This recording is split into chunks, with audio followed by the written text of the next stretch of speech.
Sejam bem-vindos à Revista Fora, eu sou Carlito Neto, historiador e cientista político, e hoje eu tô aqui para analisar uma coisa que eu critico com frequência e muita gente questiona qual seria a solução, e por muitas vezes eu cito, mas muita gente às vezes não presta atenção ou acha que eu tô fazendo uma crítica sempre ao presidente Lula, ao Partido dos Trabalhadores ou ao governo de esquerda no nosso país. Eu tenho trazido aqui com uma certa frequência o que, na minha análise, é uma falha de comunicação da esquerda em relação à classe trabalhadora. Lamentavelmente, a gente não consegue mais ver aquela conexão que existia no passado, não tão distante, entre a chamada classe trabalhadora e os grupos, líderes ou partidos de esquerda. Hoje, o que se conseguiu massificar através das redes sociais, através de programas de TV, é o famoso discurso da meritocracia de que se você quiser, você consegue chegar aonde você quer. O grande problema é que eles ignoram, por exemplo, que você não pode falar em meritocracia onde as condições não são as mesmas para os indivíduos que conseguem chegar lá. E aqueles que conseguem chegar lá, nem sempre conseguem chegar lá da mesma maneira que alguns outros que já estavam lá há muito tempo.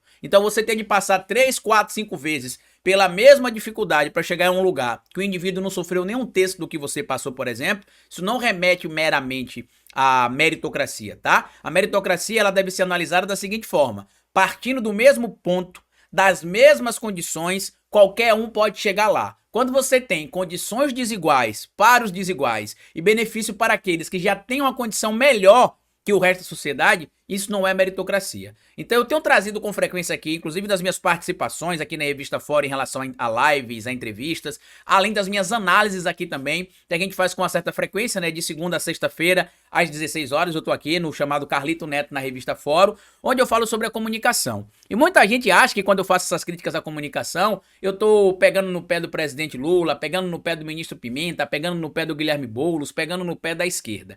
E na verdade, a minha crítica em relação à comunicação no campo da esquerda, ela não é um problema do Brasil. Ela não é um problema do presidente Lula, ela não é um problema do governo federal atualmente, ela não é um problema do Guilherme Boulos, ela é um problema da esquerda global. Tanto que se vocês observarem, em várias regiões do globo, a extrema-direita está em ascensão e a esquerda está ou estagnada ou em queda. Inclusive, eu citei aqui uma participação que eu fiz na semana passada na Revista Fórum, no Fórum 11:30, com o Azenha e com o Ivan Longo, que na panfletagem que eu fui fazer, eu sou candidato a vereador aqui em Aracaju, na panfletagem que eu fui fazer semana passada em algumas feiras, quando eu ia entregar panfleto da minha campanha para algumas pessoas na feira, as pessoas olhavam para mim e falavam: você é do Partido dos Trabalhadores, você é do PT, se for do PT eu não quero receber de jeito nenhum o seu panfleto.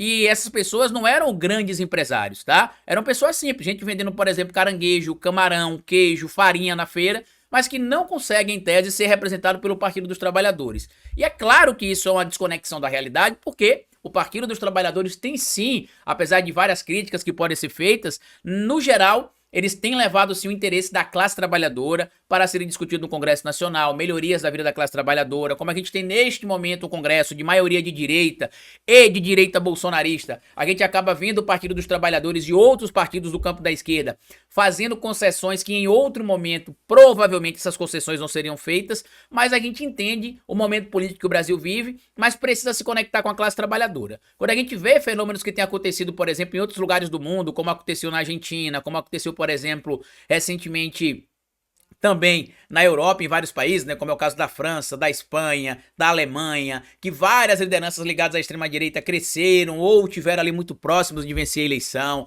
Aqui na América Latina a gente tem países que outrora estavam na mão da esquerda e que agora está na mão da direita. Tem o exemplo do Brasil que mesmo com a economia melhorando, a vida das pessoas melhorando, a desigualdade diminuindo, o poder de compra aumentando, o desemprego caindo, o público no geral não tem ainda observado isso porque a comunicação feita pelo campo da esquerda não tá boa.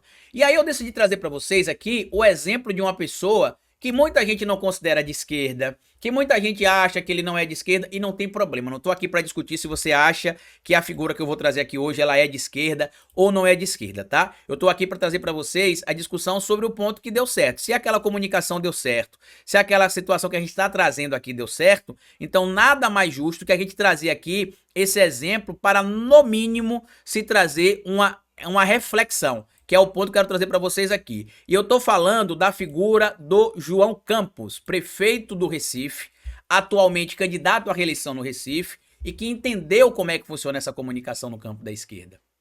Carlito, mas ele não é de esquerda. Não tem problema, você não precisa achar que o João Campos é de esquerda. Lembrando que ele é apoiado por partido de esquerda, inclusive o Partido dos Trabalhadores.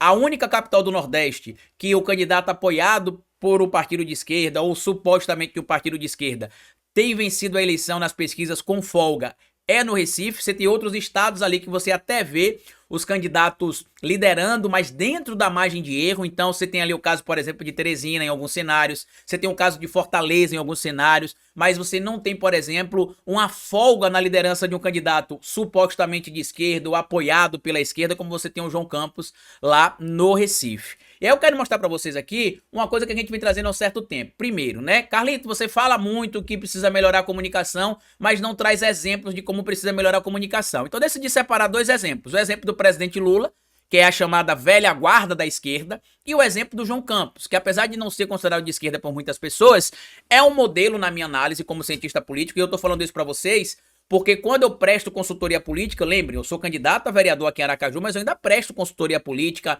para alguns candidatos de outras regiões. Aqui de Aracaju também eu tenho ajudado na candidatura da candidata da minha federação, Niuli Campos. Então quando a gente vai discutir algumas estratégias, a gente analisa algumas coisas que o João Campos está fazendo e que tem dado certo. Por quê? Seminários, simpósios que eu participo e eventos relacionados à política, todos eles, quando envolve comunicação da esquerda ou comunicação nas redes sociais, seja ela de esquerda ou não, o João Campos ele é visto como um exemplo de político influenciador. Como assim, Carlito? Político influenciador, já que tem outros influenciadores na política. É o indivíduo que, na política, se tornou popular. Os outros se tornaram populares antes, influenciadores antes, e depois entraram na política. Eu poderia citar aqui o nome de vários bolsonaristas que são famosos na internet, mas que já eram famosos como influenciadores e entraram para a política. No caso do João Campos, ele se tornou um prefeito cool, legal, pop. Os jovens querem ser iguais ao João Campos, querem estar próximo do João Campos, iguais que eu falo assim, né, descolados, não que eles querem copiar o João Campos. E o João Campos entendeu essa dinâmica da comunicação. E eu vou mostrar aqui para vocês que não precisa ser o João Campos. Olha o presidente Lula aqui, por exemplo, ó. Que é uma coisa que eu tenho criticado. A classe trabalhadora precisa voltar a ser ouvida por nosso campo. E não é, chega em ler aqui, não é o nosso campo aqui no Brasil meramente. Volto a dizer, eu estou me referindo à comunicação da esquerda no mundo, tá? Vamos ver aqui o presidente Lula falando. Bom dia, bom dia. Deixa eu tirar essa música de fundo aqui para não dar problema na revista Fórum, né? Tá aqui, ó. Olha lá. Indo até a classe trabalhadora, ouvindo a classe trabalhadora, tá aqui, aí. Olha lá, no meio do sertão, querendo saber os anseios do povo, qual é o interesse do povo. A gente tá falando de um político que tem quase 80 anos, não é um jovem que entende as dinâmicas das redes sociais. O Lula entende de povo. O Lula entende de povo. Eu acho que tá faltando mais isso no nosso campo. É isso aqui, ó, ir pro meio do povo, ouvir o povo, e não só querer falar pro povo. Uma falha que eu acho que o nosso campo tem cometido é essa. Tudo a gente quer ensinar o povo como faz, quer ensinar o povo como escreve, quer ensinar o povo como se diz. Olha o Lula aqui, ó. Foi visitar o seu Jerônimo lá, se não me engano aqui foi no Pernambuco, no sertão do Pernambuco. Tá ali, aí. Falou sobre a casa de taipa, e ele fala que já morou numa casa de taipa. Então, tem muita gente no nosso campo que quer falar com a classe trabalhadora e que realmente fala para a classe trabalhadora, por exemplo, mas que só conhece isso de ter estudado. Só conhece a fome de ter estudado, só conhece a pobreza de ter estudado, só conhece a miséria de ter estudado, só conhece ali a falta de ensino por ter estudado, só conhece essa situação aí que a gente tá vendo o Lula mostrando por ter estudado. O Lula viveu isso. E isso quer dizer, Carlito, que quem não viveu não possa falar? Não, não se trata disso.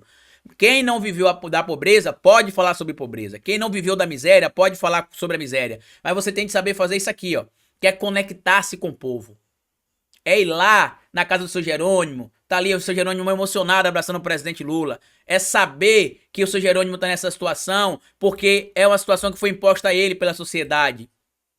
E que o presidente pode fazer essa mudança. E como é que a gente vai fazer essa mudança? Através de uma revolução que não só precisa ser armada, como algumas pessoas vendem por aí, mas uma revolução social, onde a classe trabalhadora é emancipada, onde a classe trabalhadora entende a sua importância no discurso público, onde a classe trabalhadora se vê representada em figuras como Lula, em figuras como o Glauber, em figuras como Boulos, em figuras como outros tantos que existem no nosso campo. Eu vi um vídeo extremamente emocionante da Duda Salabé nesse final de semana, falando com um jovem aqui o Lula aqui no meio do povo lá, mostrando aqui os filhos da mulher. E a mulher tem alguns filhos que são filhos biológicos e outros que são filhos adotivos, né? Filho de coração, como ela brinca. Então, a gente precisa entender melhor essa comunicação. E aí vem o João Campos aqui, ó. Olha o que o João Campos faz. Vou mostrar pra vocês aqui, ó. Olha o que o João Campos faz aqui, ó. Bota a Juliette, vai lá pro meio dos jovens dançar brega funk, pinta o cabelo de loiro, nevô, como ele brinca, porque é um estilo de algumas periferias lá do Recife. O brega funk é uma música muito famosa no estado do Pernambuco, no Nordeste, em vários lugares, e é uma cultura local. Ele usa Juliette, que é um óculos que os jovens também usam. Inclusive o presidente Lula, em 2022, viralizou com o óculos da Juliette. Tá aqui, ó, Lula e óculos Juliette. Lula viralizou na época aqui em 2022, ó. Muita gente foi contra na época, mas essa foto aqui, por exemplo, foi a imagem mais compartilhada do Lula nas redes sociais. Foi a foto mais compartilhada, acho que em 45 dias de campanha. O que isso mostrou? Que a estratégia estava correta. Eu, inclusive, recebi esse material e a pessoa me falou: Carlito, o que é que você acha? A pessoa da equipe do Lula. Eu falei: vocês estão corretos, se a gente soltar esse material que isso vai viralizar. A pessoa falou: muito obrigado, Carlito, por ter apoiado, porque muita gente não estava apoiando na nossa estratégia aqui, e a gente vai soltar. E soltou, o material viralizou. Até hoje você deve ter figurinha aí no seu celular, um sticker pro WhatsApp, que é esta imagem. E aí vem o João Campos aqui, ó, e faz isso aqui, aí. Vai lá, dança o brega funk, né? Não vou colocar aqui a música por causa do copyright, mas tá aqui, ó, no meio do povo, certo? Aí vai estar aqui, por exemplo, ele dançando aqui no meio do povo com o óculos Juliette no rosto também, tá? Vai estar ele aqui fazendo a brincadeirinha de que ele não comeu, né? Já comeu hoje, meu prefeito. E pra mim que isso aqui foi a coisa mais genial que um político fez recentemente, numa candidatura, em uma campanha. Os santinhos do João Campos são colecionáveis. Olha lá, ó.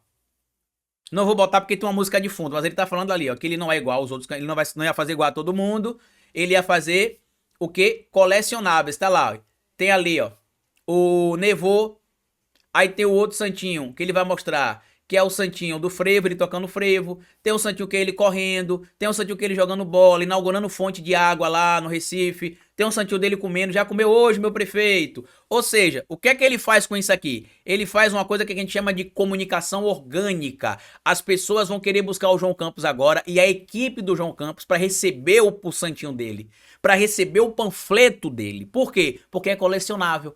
Então isso estimula os jovens, isso estimula outras pessoas. E ele virou essa figura pop, digamos assim, né? Ele aqui fazendo corrida também, ó. Tá? Fazendo corrida no meio do povo. Tá lá, mostrando que ele é um cara que cuida do corpo, que se envolve com atividades físicas, que se conecta com os jovens. Aqui ele, por exemplo, dançando frevo, velho. Vocês vão ver aqui, chegou mês de setembro, dia do frevo. Aí vocês vão falar: Carlito, mas o João Campos não é um cara que veio da classe trabalhadora, ele é de origem rica, né? Tem gente que diz que ele não é de esquerda, assim como a Tabata não é de esquerda, como o Alckmin não é de esquerda, que estão no PSB. A discussão aqui não se trata de ser de esquerda ou não ser de esquerda. A situação se trata aqui de entender como é que funciona a comunicação. Aqui, ó, ele passou num casamento, ó. Aqui, aí. Passou no casamento. E tá ali com os noivos. Tá lá, é. Tá com os noivos ali. O cara tem 80% de intenção de voto em algumas pesquisas, 78% em outras, 76% em outras. A tendência é que o João Campos não só seja eleito de lavada no primeiro turno no Recife, como ele também seja provavelmente o próximo governador do Pernambuco. Porque ele é uma figura muito aceita entre os jovens, ele se conecta ali com a periferia, ele se conecta com a chamada classe trabalhadora, mesmo muitas pessoas não considerando ele de esquerda. É claro, ele não se conecta com todos da classe trabalhadora, isso é evidente. Mas um candidato à prefeitura que consegue ter 80% de intenção de votos, vocês não querem me dizer que os outros 20% que não votam nele fazem parte da classe trabalhadora e vão votar, por exemplo, no candidato do Bolsonaro, né? Não faz sentido, meus amigos. Então eu tô trazendo esse exemplo aqui do João Campos para que a gente veja como é que dá para melhorar a comunicação no campo da esquerda. Eu trouxe o Lula primeiro, que é uma pessoa da velha guarda, da chamada esquerda mais raiz, né, que vai lá pro meio do povo, conversa com o povo, quer ouvir o que o povo quer dizer, discute ali ideias com o povo, e o João Campos, que é um cara que é do digital, que é um político de uma era digital. Ele tem 30 anos, ele é de 93. E se você observar, por exemplo, os stories do João, os rios do João Campos tem mais visualização que os rios do Guilherme Boulos, por exemplo. O João Campos tem 200 mil seguidores a mais no Instagram que o Guilherme Boulos. Então, o que é que eu tô trazendo pra vocês isso aqui? Não é que o candidato de esquerda tem de ser um influenciador digital, não é isso, tá? Mas o candidato de esquerda tem de entender as dinâmicas das redes sociais, tem de entender as dinâmicas da comunicação institucional, tem de entender as dinâmicas de se conectar com a elite intelectual acadêmica de esquerda, mas também tem de entender a dinâmica de como se conecta com a classe trabalhadora, saber ouvir os anseios da classe trabalhadora. O problema, como eu disse, da comunicação da esquerda não é só aqui, é no mundo inteiro. É no mundo inteiro. o Ivan Longo, que tá morando na Alemanha, que a gente conversou na última semana sobre o problema também da comunicação lá na Alemanha, em alguns países da Europa. Então a gente precisa modernizar a comunicação. A gente precisa sintetizar a nossa mensagem para chegar à classe trabalhadora sem banalizar a mensagem, sem distorcer a mensagem, mas fazer com que essas pessoas, a tiazinha da feira que vende caranguejo, que eu fui dar o santinho e disse que se eu fosse do PT não queria receber, ela comece a entender que os partidos que são da classe trabalhadora representam os interesses dela. Por que que das 9 capitais do Nordeste, 8 são lideradas por candidatos da direita, muitos deles da direita bolsonarista? Algumas cidades a gente tem empate técnico. Aqui em Aracaju, cidade que elegeu a primeira vereadora trans da sua história, inclusive com a maior votação para uma candidata ou um candidato na história, elegeu a primeira deputada estadual trans da história, que foi a vereadora Linda Brasil, que se tornou deputada Linda Brasil, que o Lula venceu a eleição, onde o Lula venceu nos 75 municípios em Sergipe. E hoje, as 3 candidatas que lideram as pesquisas aqui em Aracaju são ligadas à direita bolsonarista. A primeira do PL, a segunda do União Brasil e a terceira do MDB. O que é que está errado? A resposta é simples. A comunicação. Parte da classe trabalhadora não consegue entender a importância de você ter representantes que falem para a classe trabalhadora, que lutem pelos direitos da classe trabalhadora. E volto a dizer, o problema não está no Brasil apenas. A esquerda precisa se reformar no mundo inteiro, e eu acho que esses exemplos que a gente trouxe aqui, tanto do presidente Lula, que é da velha guarda, quanto do João Campos, volto a dizer, considere ele de esquerda você ou não, é um exemplo a se seguir de como fazer a comunicação. Essa ideia, meu amigo, do santinho colecionável é genial. É genial. Isso aqui vai acabar rapidinho com o santinho. As pessoas vão procurar o João Campos, ou a equipe do João Campos, para ter os santinhos colecionáveis. E algumas cidades aqui do Nordeste têm a tradição de os jovens pegarem e ficar trocando um santinho com o outro, ficar jogando, apostando um santinho com o outro. Nesse caso é colecionável. Ele tirou aquele peso que tem ali a imagem muito, como é que a gente fala? Muito institucionalizada para a campanha. Parabéns ao João Campos, tá? Parabéns à equipe dele, parabéns à equipe do Guilherme Boulos também, que tem utilizado boas estratégias nas redes sociais, mas precisa melhorar muito a comunicação, não só no Brasil, mas no mundo, no que diz respeito ao campo da esquerda, tá bom? Grande abraço pra vocês, compartilhe esse vídeo nas redes sociais, deixa aqui o seu comentário, que eu sei que vai gerar muita polêmica, já que muita gente não considera o João Campos de esquerda, porque ele é do PSB, mesmo o PSB em tese sendo um partido de esquerda, lembrem, é o mesmo partido que passou o Flávio Dino, tá? Antes dele se tornar ministro do STF. Tá? Mas também é um partido que tá o Alckmin, eu entendo vocês, mas eu não tô falando aqui de ser de direita ou de esquerda meramente, mas sim da estratégia da comunicação dele, que é muito boa, tá bom? Grande abraço pra vocês, compartilha aqui o que é que vocês acham de tudo isso, deixa o like, e como eu sempre digo aqui pra vocês, meus amigos, até a nossa próxima análise amanhã. Tchau!